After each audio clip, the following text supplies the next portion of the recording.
Got my situation intact. Your man DJ Ekin, Tampa's most connected DJ. Got my new digs and got like an old friend here, Joe Budden in the building, man. What's good, man? How you feeling? Good. It's good to see you, man. Good to be here. It's a little history, man. Def Jam. Yes. Wait, what was the label back then that they tried to Spit. There you go. The situation for you. Spit Records. Spit Records. Lots of mixtape action. New York, Streets on Fire. Yeah. Round and round label situation.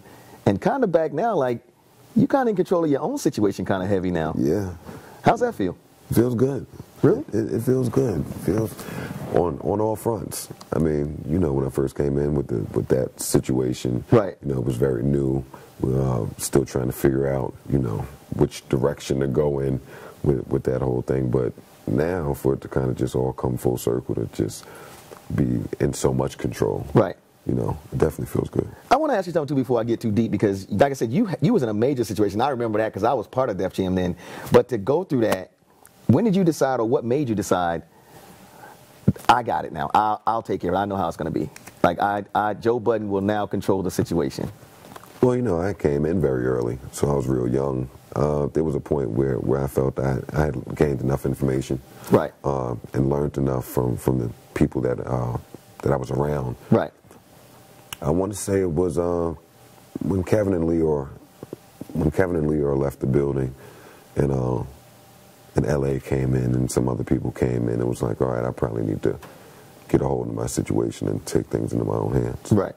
And looking at the world the way it is now, and something that you heavy on, how important was the social media to the job? I owe it all.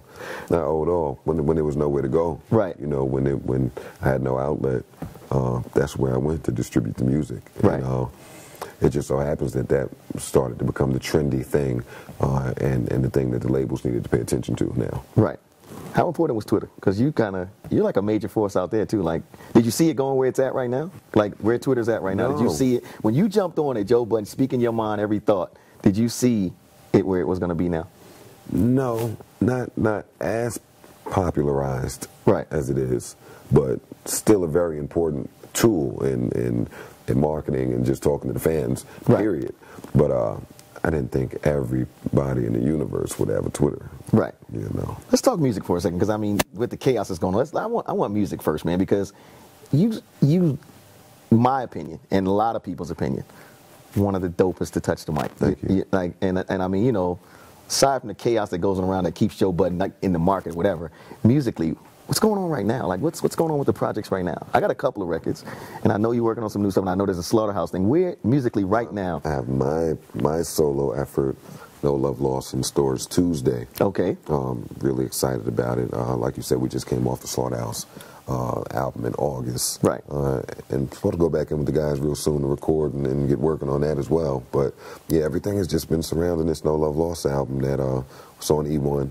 We just worked really hard, me and my team, and put our best foot forward, and made quite possibly one of my best bodies of work. Your favorite record right now on this body of work? On this album right now? Contingent on my mood. You know, I got records on there like Cancels and Skeletons in the Closet, very introspective records, some of the things that the fans have grown accustomed to from me. Then you got more club records. You got She Don't Put It Down. Got some bounce records on there, Last Day, and NBA records that, you know, when I came in back in whatever year it was that I came in, right. You know, to get the club moving, it had to be up tempo. Right. Today, you know, the BPMs could be somewhere in the 70s and 60 if you look at Trinidad James, right? Yeah, that was unbelievable to me. The fact that was in the 60s like that, and it goes. But, right. You know, that's just where music is today. Right. So, yeah, I got some of those on there too. No Love Lost, that's the title of the project. Yes. Why that title, man? Like why there? Because you're getting a lot of love, Joe, right now. I mean, come on, man. Like today I'm getting a lot of love, and I'm blessed, and I'm fortunate. Right.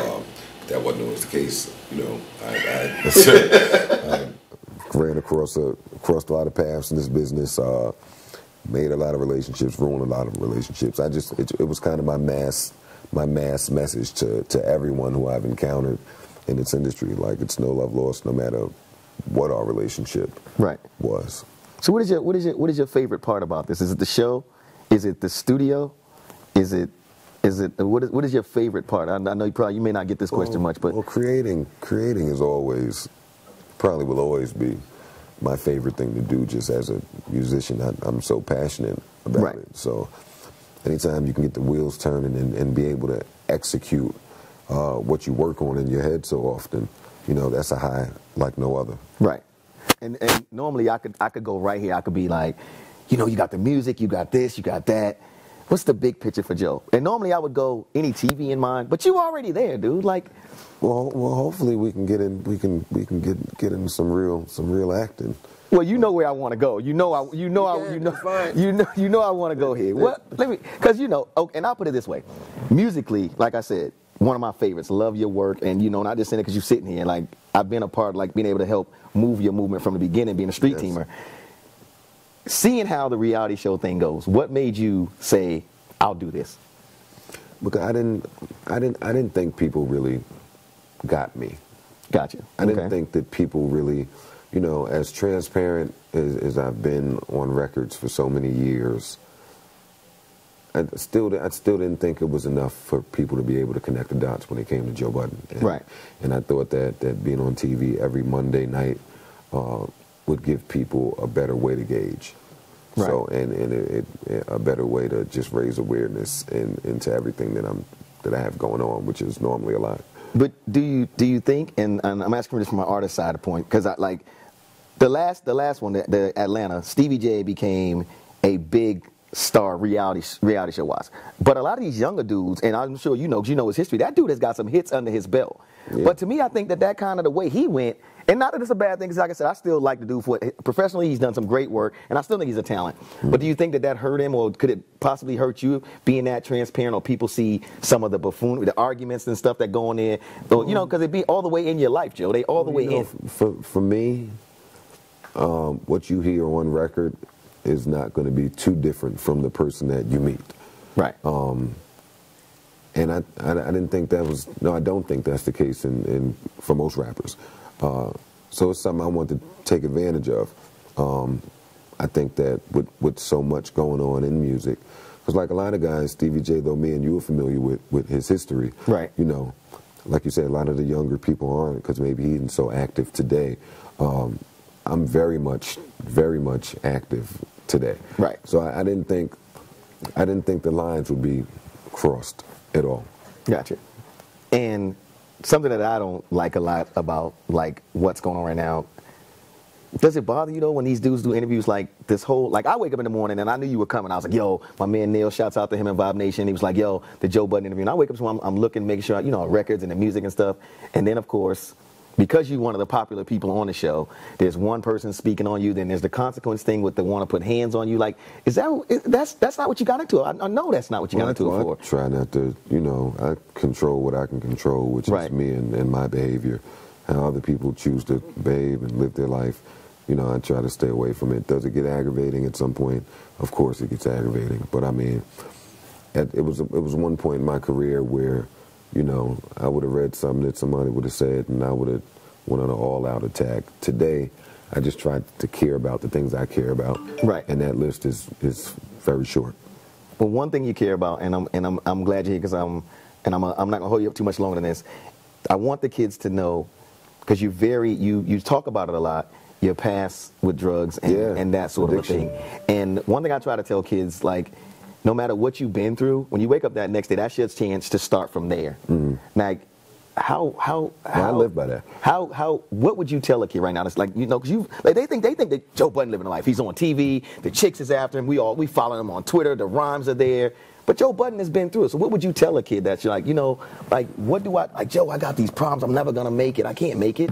I try to preach faith. I mean, that's always my calling card.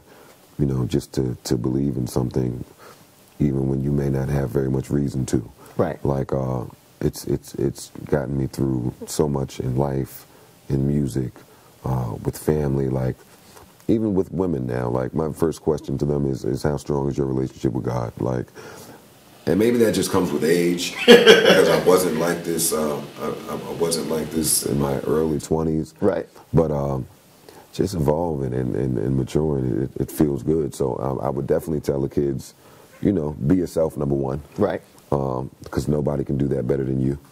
And with that comes with, you know, just a lot, just staying away from peer pressure, just, you know, letting you live your life and letting you determine what's cool and good for you, and not letting someone else set those standards. Right. So be yourself, God, practice, work on your craft, and never get too comfortable being uncomfortable. Right. Dude, that's a great way to end it right there, man. I ain't gonna hold you too long. Again, the album is in the stores. This Tuesday, February 5th. And it's called? No Love Lost. Single out right now? Single out right now. She Don't Put It Down Like You, featuring Lil Wayne and Tank. I got my next record coming, NBA, featuring French Montana, Wiz Khalifa. Real excited about that. So, great music on there, man. And then, of course, Monday nights, right? Monday nights. Monday nights. Monday nights. I'm a reality TV star. I forgot that's on my resume. It's a good thing, though, man. It's always good to talk to you, man. Joe Budden, the dude is straight up as it can be, man.